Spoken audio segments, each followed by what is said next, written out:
चीज़ों को एक फेज़ वाइज दूंगा जी और सबसे पहले मैं 11th-12th के अभ्यर्थियों को दूंगा, जी उसके बाद 9th-10th और उसके बाद प्राथमिक के। जी और इसका कारण है, अगर हमारी रिक्ति जी 75% से नहीं भर पाती है तो हम 75% अभ्यर्थियों या 75% रिक्ति दोनों में जो कम है उतना हम लोग ज़रूर भर देंगे। और उस हिसाब से हम लोग जो कट ऑफ है, जो हमारा क्वालिफाइंग कट ऑफ जो 40% जनरल के लिए जैसे है, जी उसको हम लोग उतना उस हद तक शिथिल करेंगे। मुझे नहीं लगता है कि उसके कारण से मुझे जो वर्तमान में कोई शिथिल करने की ज़रूरत है क्वालिफाइंग को, लेकिन ये एक प्रोविज़न किया गया इसलिए कि लोगों को लगे कि हाँ, सरकार की मंशा भी है नियुक्ति करने की, हमारी मंशा है नियुक्ति करने की, और अगर बाई चांस कोई ऐसे मामले में अगर नहीं भर पाते हैं तो हम रिलैक्स करने के लिए तैयार हैं। तो पहली बात तो जो अभ्यर्थी जो इस तरह से अपने विचारों को रखते हैं,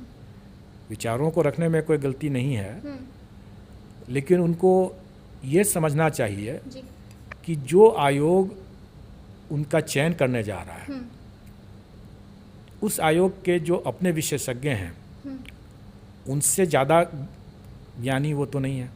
नमस्कार, हमारा नाम है समरीन और आपने देखना शुरू कर दिया है लाइव सिटीज।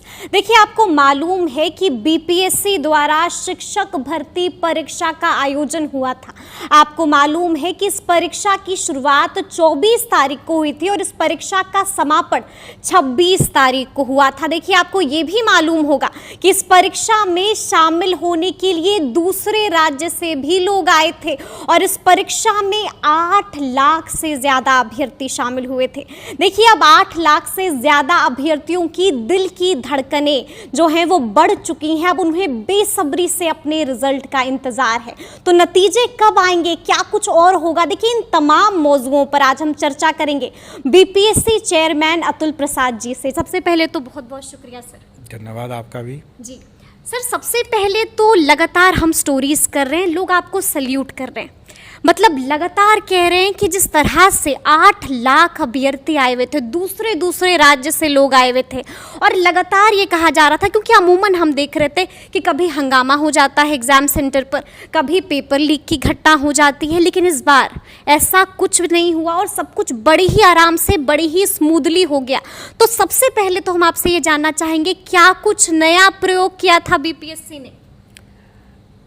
कई नए प्रयोग किए गए थे और आप लोगों ने देखा भी होगा कि इसमें सबसे बड़ा हम लोगों ने किया था कि बायोमेट्रिक्स पर हम लोगों ने काफ़ी तरजीह दिया था उसको, और उसके कई सार्थक परिणाम भी हम लोगों के आए हैं।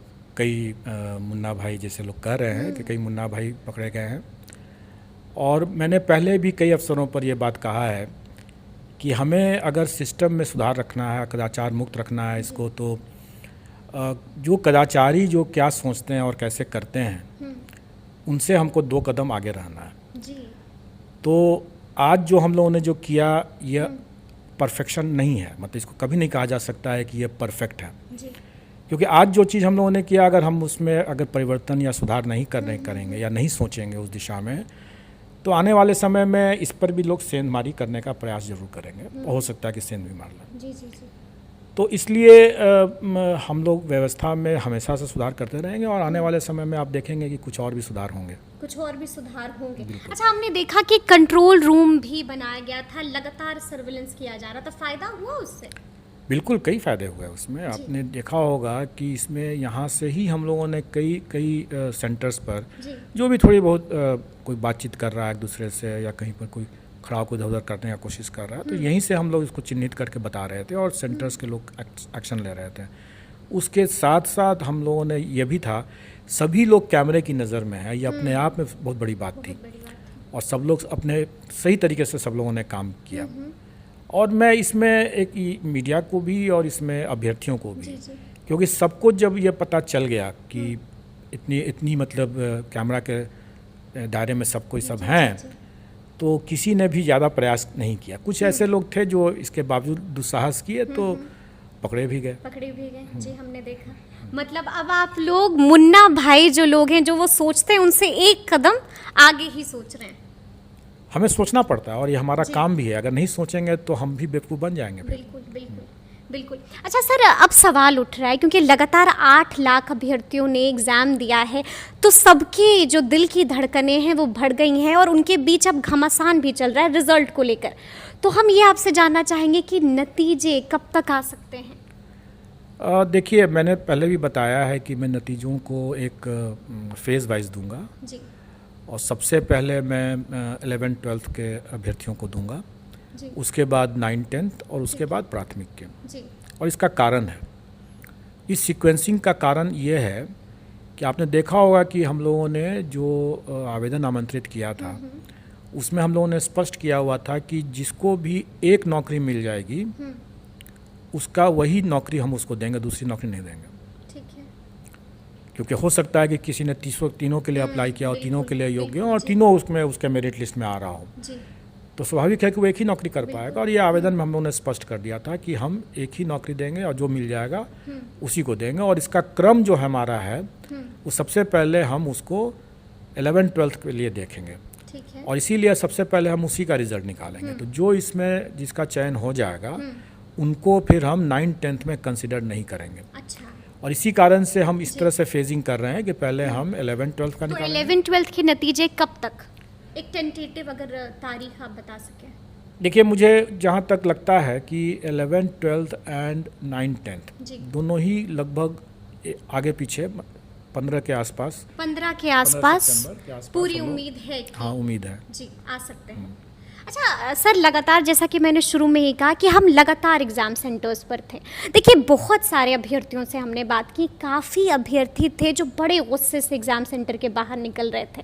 मतलब इतना भड़के हुए थे और साफ साफ कह रहे थे कि सवाल तो इतना टफ था कि क्या बोले। मतलब ऐसा लग रहा था कि आउट ऑफ सिलेबस, और बहुतों ने ऐसा बोला कि आउट ऑफ सिलेबस सवाल पूछे गए थे। तो क्या बीपीएससी ने ऐसा किया है? देखिए, बीपीएससी ने ऐसा कुछ नहीं किया है। सभी प्रश्न जो हैं वो विद इन सिलेबस हैं। मुझे स्मरण है कि जैसे प्राथमिक में शायद एक प्रश्न था, अगर सर्किल का एरिया अगर 40 पाई स्क्वायर है तो सर्किल के रेडियस के बराबर का स्क्वायर का एरिया क्या होगा। जब मैंने ये प्रश्न देखा तो मैं भी उछल पड़ा, इसलिए कि मैं समझ गया कि ये प्रश्न तो बिल्कुल ही बच्चों वाला है ज़रूर, लेकिन ये प्रश्न ऐसा है कि एक बारगी में किसी से पूछा जाए तो उसको बहुत दिक्कत होगी, कंफ्यूज कर जाएगा। क्योंकि मैं अच्छी तरह से जानता हूँ कि आप भी इसका आंसर जानते हैं या जान सकते हैं, क्योंकि आपने भी वो पढ़ाई किया। ये बेसिक प्राइमरी स्कूल का ही लेवल का मामला है ये। लेकिन एक बारगी में मैंने कई अच्छे लोगों से भी पूछा, ये सवाल का जवाब नहीं दे पाए। जी कई तरह तरह के लोग भटकते रहे। तो सवाल का जो ये जो स्तर था या सिलेबस की जो बात कर रहे हैं वो बिल्कुल ही एनसीईआरटी के प्राथमिक के हिसाब से, मतलब प्राथमिक का मतलब 10th तक का, क्योंकि प्राथमिक के जो अभ्यर्थी थे उनका न्यूनतम योग्यता इंटरमीडिएट था। तो इसलिए हम लोगों ने ये किया था कि हम लोग 10th तक का इसमें रखे थे, उसका जो लेवल था, प्रश्न का जो स्टैंडर्ड था वो 10th तक का हम लोग रखे थे। और ये 10th तक के लिए बिल्कुल है। 10th क्या, ये तो प्रश्न जो मैं बता रहा हूँ, उदाहरण दे रहा हूँ, ये तो प्राथमिक का ही है, क्योंकि प्राथमिक के बच्चे ही जानते हैं कि पाई आर स्क्वायर होता है सर्किल का। अगर पाई आर स्क्वायर अगर सर्किल का एरिया होता है 40 पाई स्क्वायर है तो दोनों तरफ से पाई हटा दीजिए तो आर स्क्वायर का वैल्यू इस 40 पाई हो गया, वही आंसर है। जबरदस्त सर जी। तो इतना सिंपल था ये सवाल, जी। लेकिन इस सवाल में भी कई लोग भटके जरूर होंगे। बिल्कुल सर, और इसीलिए शायद भटके हैं, तो इसलिए कह रहे हैं कि क्वेश्चन जो है, मतलब अंगूर खट्टे लगे, नहीं मिले तो कह दो कि खट्टे हैं। तो मैंने पहले किसी इंटरव्यू में कहा ही था कि हमारा काम ही है कि हम उन लोगों को कंफ्यूजिंग क्वेश्चन दें, ताकि तब पता चलेगा। जैसे ये क्वेश्चन देख के मैं बहुत खुश हुआ कि ऐसा क्वेश्चन पूछा है जिस सेटर ने, तो बड़ा अच्छे तरीके से उन्होंने ये क्वेश्चन पूछा है। काफी अच्छे तरीके से, बिल्कुल। अच्छा सर, एक और सवाल है मेरा कि कट ऑफ क्या, आपने कहा है कि अब जिनके जो अंक हैं अगर कम भी अंक आते हैं तो कट ऑफ में भी थोड़ा सा फेर बदल किया जाएगा। देखिए, हम लोगों ने ये कहा कि अगर हमारी रिक्ति 75% से नहीं भर पाती है तो हम 75% अभ्यर्थियों या 75% रिक्ति दोनों में जो कम है उतना हम लोग ज़रूर भर देंगे। और उस हिसाब से हम लोग जो कट ऑफ है, जो हमारा क्वालिफाइंग कट ऑफ जो 40% जनरल के लिए जैसे है, उसको हम लोग उतना उस हद तक शिथिल करेंगे। लेकिन ये सुविधा जो हम लोगों ने दिया है, ये हम लोगों ने, चूँकि हमें मालूम नहीं था कि प्रश्न का स्टैंडर्ड क्या है, अभ्यर्थियों के लिए का क्या स्टैंडर्ड है, ये मुझे भी पता नहीं था। और जैसा मैंने पिछले प्रेस कॉन्फ्रेंस में बताया भी था कि इन्हीं सब कारणों से हम लोगों को इसको सुधार करने की ज़रूरत है, कि हम लोग जानते नहीं हैं और सरकार की मंशा है। वैसे सरकार के ऊपर लोग हमेशा आरोप लगा रहे थे कि सरकार नहीं चाहती है नियुक्ति करना, जबकि इसके ठीक उलट सरकार की मंशा है कि अधिक से अधिक नियुक्ति देना। और आप इसी कारण से हम लोगों ने कहा कि भाई अगर गलत लोग बयानबाजी कर रहे हैं, गलत बयानबाजी कर रहे हैं कि भाई सरकार की मंशा ही नहीं है, तो सरकार अपनी मंशा दर्शा रही है कि भाई हम 75% तक का हम भर देंगे। तो मुझे नहीं लगता है कि उसके कारण से मुझे जो वर्तमान में कोई शिथिल करने की ज़रूरत है क्वालिफाइंग को। लेकिन ये एक प्रोविज़न किया गया इसलिए कि लोगों को लगे कि हाँ, सरकार की मंशा भी है नियुक्ति करने की, हमारी मंशा है नियुक्ति करने की, और अगर बाई चांस कोई ऐसे मामले में अगर नहीं भर पाते हैं तो हम रिलैक्स करने के लिए तैयार हैं। और ये बात आपने देखा होगा कि अभी हमारे जो 9th 10th या 11th 12th में हमें जो स्मरण है कि उसमें 4 पेपर जो 9th 10th में हैं और 3 पेपर 11th 12th में ऐसे हैं, उनको छोड़ करके मतलब बाकी जितने पेपर्स ऐसे हैं उसमें अभ्यर्थियों की संख्या रिक्तियों से कम है। तो स्वाभाविक है कि उसमें जो भी क्वालिफाइंग मार्क्स ले आएंगे वो पास करके मतलब उनका हो जाएगा। तो उसमें हमें, इसीलिए आपने देखा भी होगा कि हमारे प्रश्न पत्र के जो स्टैंडर्ड थे वो अभ्यर्थियों की संख्या, संभावित संख्या को ध्यान में रख करके ही किया गया था। और इसलिए कई बार लोग जिसे बोल रहे थे कि खास करके जैसा मुझे स्मरण है कि शायद वो अंग्रेजी विषय था या कोई अंग्रेजी का पेपर था, किसी और का पेपर था, लोग कह रहे थे क्या कि उसमें इसके लिटरेचर पर प्रश्न नहीं है और सिर्फ ग्रामर पर प्रश्न है। तो पहली बात तो जो अभ्यर्थी जो इस तरह से अपने विचारों को रखते हैं, विचारों को रखने में कोई गलती नहीं है, लेकिन उनको ये समझना चाहिए कि जो आयोग उनका चयन करने जा रहा है, उस आयोग के जो अपने विशेषज्ञ हैं उनसे ज़्यादा ज्ञानी वो तो नहीं है। बिल्कुल जी। अगर उतने ही ज्ञानी होते तो शायद वो आयोग के विशेषज्ञ ही बन जाते। तो उनको समझना चाहिए कि जो विशेषज्ञों ने जो बनाया है उसको कई चीज़ों को सोच समझ करके ही बनाया है, इसलिए उस पर टीका टिप्पणी से उनको बचना चाहिए। अब वो विषय जब आप देखेंगे तो अभ्यर्थियों की संख्या जो है वो रिक्ति से कम है जी। ऐसी स्थिति में हम कोई बहुत ही कठोर प्रश्न पूछ करके हमें क्या लाभ मिलेगा? बिल्कुल बिल्कुल सर। हमें तो देखना है कि वो अभ्यर्थी जो है वो इतनी दक्षता रखता है हो कि वो बच्चों को पढ़ा सके।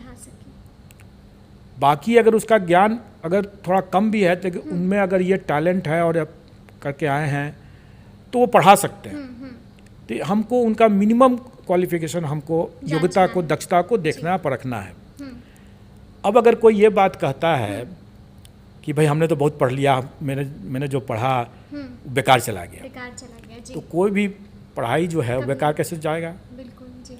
तब तो यही वाली बात हो गई कि जब कभी लोग अपना जीवन बीमा करते हैं और जिंदा रह गए तो बाद में बोलेंगे अरे हम ना तो बेकार हो गया जीवन बीमा, तो क्या उनको मर जाना चाहिए था, तभी उसका सार्थक परिणाम निकलता है। तो कुछ हद तक यही बात है कि अगर कोई पढ़ाई कर लिया, नेचुरली आप ज़्यादा पढ़ेंगे, और इसी कारण से हम लोगों ने कभी भी उसका ब्रेकअप नहीं बताया कि हम किस विषय में कितना हम प्रश्न पूछेंगे, और कभी नहीं बताते हैं, बताना चाहिए भी नहीं। हम क्यों बताएं कि आपसे हम सिर्फ 5 क्वेश्चन इसका पूछेंगे, 10 क्वेश्चन उसका पूछेंगे, ऐसा कोई फिक्स्ड है भी नहीं। जी। आपको पूरा पढ़ना है, पूरा पढ़ना। हम कहीं से भी 5 क्वेश्चन पूछ लेंगे। बिल्कुल, और नॉलेज कभी ज़ाया नहीं जाए। बिल्कुल, और आपको तो पढ़ाना है। बिल्कुल, आपको आप तो सरकारी पदाधिकारी के जैसा नहीं है कि आपने जो पढ़ा उसका उपयोग कम आएगा।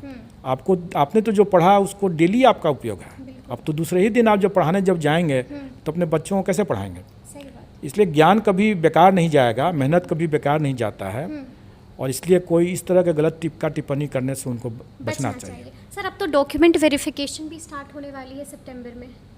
बिल्कुल, जी। हमारा डॉक्यूमेंट वेरिफिकेशन होने जा रहा है और हम 4 तारीख से हम लोग करने जाएंगे। और आपने देखा होगा इसके हमारे आयोग के वेबसाइट पर भी आ चुका है। 1 तारीख से हम उनका दिव्यांगता सर्टिफिकेट का मतलब कि जांच के लिए हम लोग मेडिकल बोर्ड भी जो है वो भी बैठेगी। अच्छा, वो गृह जिला में ही होगा। जी जी जी।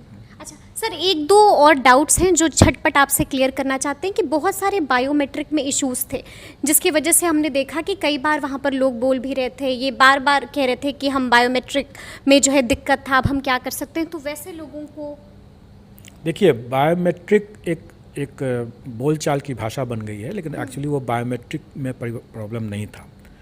वो प्रॉब्लम था एडमिट कार्ड के QR कोड के स्कैनिंग में। और QR कोड का जो स्कैनिंग जो हो रहा था, उस कई कारणों से वो स्कैनिंग फेल कर रहा था। उसमें एक कारण ये भी हो सकता है कि अभ्यर्थी ने जो प्रिंट आउट लिया वो QR कोड उसका ठीक से आया नहीं। अब ठीक से नहीं आया, उसने अपने फोल्ड करके मोड़ करके अपने साथ लेकर के एडमिट करना चाहिए। वो एक A4 साइज़ का प्रिंट में निकाला होगा तो वो उसको तो लेके नहीं आया होगा, मोड़ करके लाया होगा। मोड़ने में QR कोड मुड़ गया होगा, या प्रिंटर ठीक से नहीं होगा, इंक नहीं ठीक से आया होगा। कई कारण ऐसे हो सकते हैं जिसके कारण से QR कोड का रीडिंग ठीक से नहीं होता, मतलब स्कैनिंग नहीं हो पा रहा था QR कोड का। लेकिन उसमें जो अभ्यर्थी का रोल नंबर भी है, तो जहाँ भी QR कोड का जब स्कैनिंग नहीं हो पा रहा था वहाँ पर रोल नंबर डाल करके हमारा पर्पस क्या था? हमारा पर्पस ये था कि हम उसका QR कोड से स्कैनिंग करके या तो हम उसके डेटा को ले लें या उसके रोल नंबर को डाल करके उसके डेटा को ले लें। दोनों ही स्थिति में हमको जो बैकएंड में हमारे पास जो डेटा था उसका, वो डेटा को रिट्रीव करना था कि वो वही व्यक्ति है कि नहीं, वही अभ्यर्थी है कि नहीं है, उसका फ़ोटो से मिलान हो रहा है कि नहीं हो रहा, वो करना था। तो जो एडमिट कार्ड में QR कोड का जहाँ जहाँ स्कैनिंग नहीं हो पाया, वहाँ उसके रोल नंबर को एंटर करके उसके डेटा को ले लिया गया और उसके हिसाब से उसकी पहचान करके उसको प्रवेश किया। यानी कि अब उन्हें परेशान होने की कोई ज़रूरत नहीं है। चलिए तो सुन